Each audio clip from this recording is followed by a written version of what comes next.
Now, welcome, ladies and gentlemen, and it's always a pleasure to see you on board. And Merry Christmas. Actually, I know those who are really planning and have gotten some leave from their workplace are really yearning to rush home. If you have not rushed home, now please be safe and take care. I want us to talk about Najib Balala's arrest. It's very interesting in a way because the moment the news came, it resurfaced a lot of things.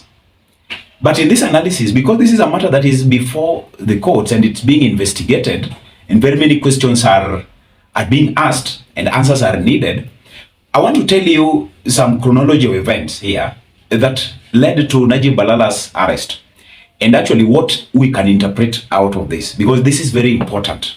Now, first of all, if you look at all these leaders who are serving in Uhuru Kenyatta's term, one of them who surprised the nation and stood out as one who was Mbarakala.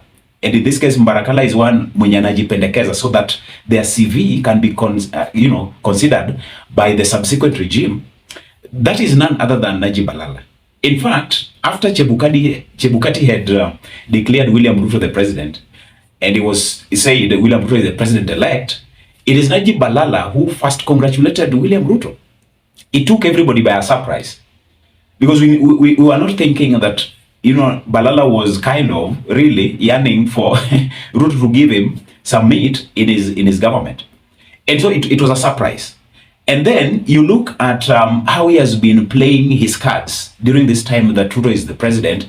He has been a man that you will see as one appearing to want something, although he has not been given that something he has been yearning for.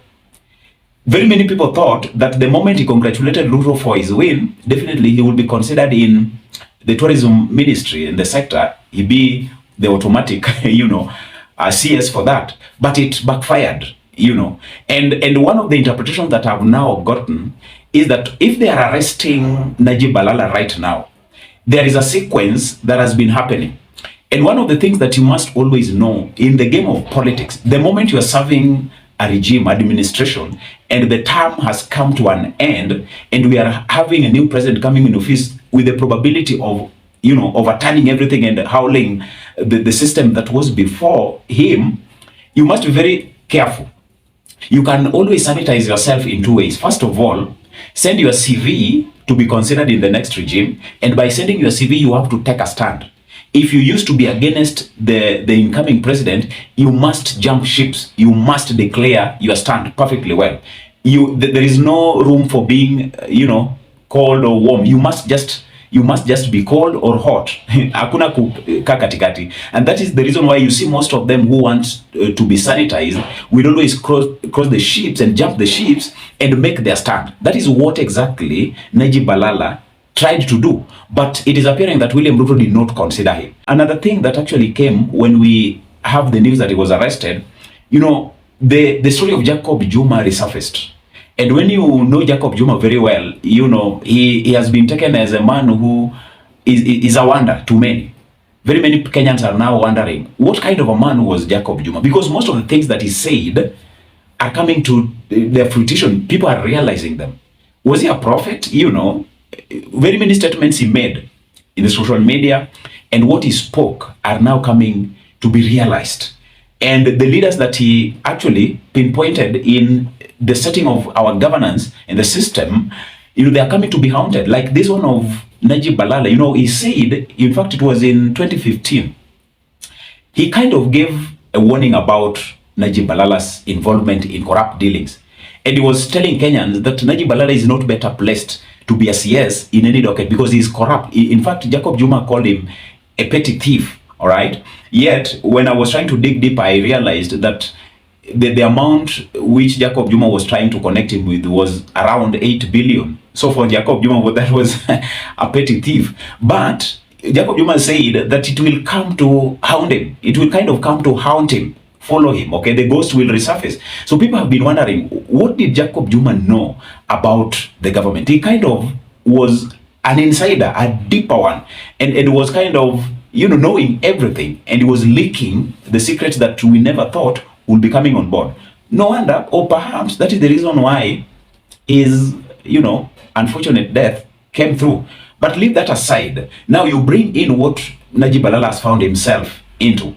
It means that if Najib Balala really wanted to be Ruto's government and he was trying through thick and thin, amekuwa kijipendekeza all this time, there is a kind of, roadblock that he has been meeting. Procurement fraud and irregular payment of 8.5 billion Kenya shillings in the construction of the coast branch of the Utalii College.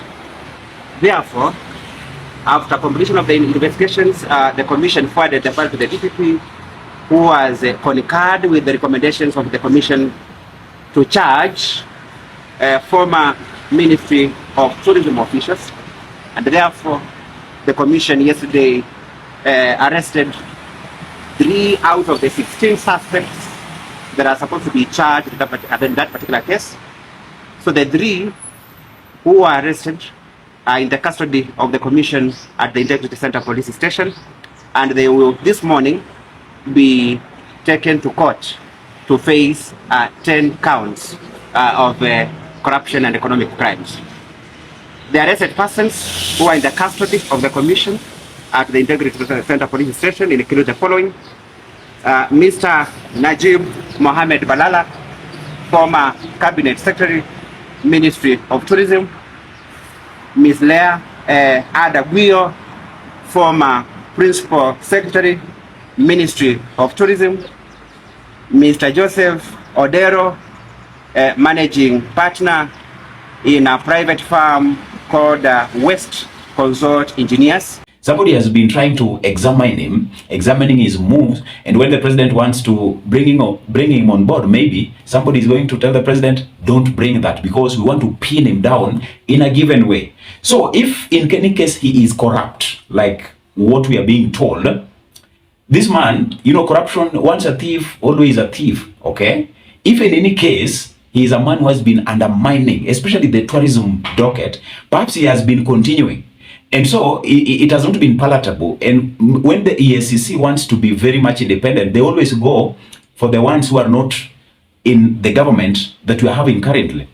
And that is the thorn in the flesh in our country. Most of the times you find that if a government wants to appear to be fighting corruption, they will always go for those who are thought to be aligning to the opponent's side.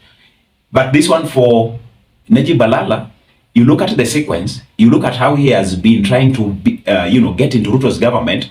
I think Ruto just denied him opportunity because they wanted to fix him. I also listened to one time when he was at loggerheads with Ruto and his cronies. And that also informed me that perhaps, the right time was was placed for him, such that the mark, he had to just be apprehended. You remember the time when we had this wrangle in the Kenya wildlife and Najib Balala was very, very much straight. And by that time, we were in the second term of Uhuru Kenyatta. And by that time, if you were to speak of something directing to Ruto or directing to Uhuru Kenyatta, you had to have a stand. Especially if you are serving as the CS, you had to stand with Uhuru Kenyatta. Otherwise, you are Ruto's. And then you meet the acts, you meet the consequences. I'm going to be right. I'm going to stand with what is right. These side shows of nobody has appointed me. It's only Uhuru Kenyatta who has appointed me. So they can go to hell. I can tell them that. Yeah? So I don't want to comment about rhinos now, but I can tell them to go to hell. Uhuru Kenyatta is the only one who has appointed me here. And he knows I have the capacity to run the wildlife docket. And nobody is going to intimidate me. I'm going to do what is right. And this is an agenda they want to destroy KWS so they can be able to take over these parks and start using emotions of international people to raise funds for their lifestyle that is not accountable in this country. I'm going to stop it once and for all. We will meet next time. Have a great moment.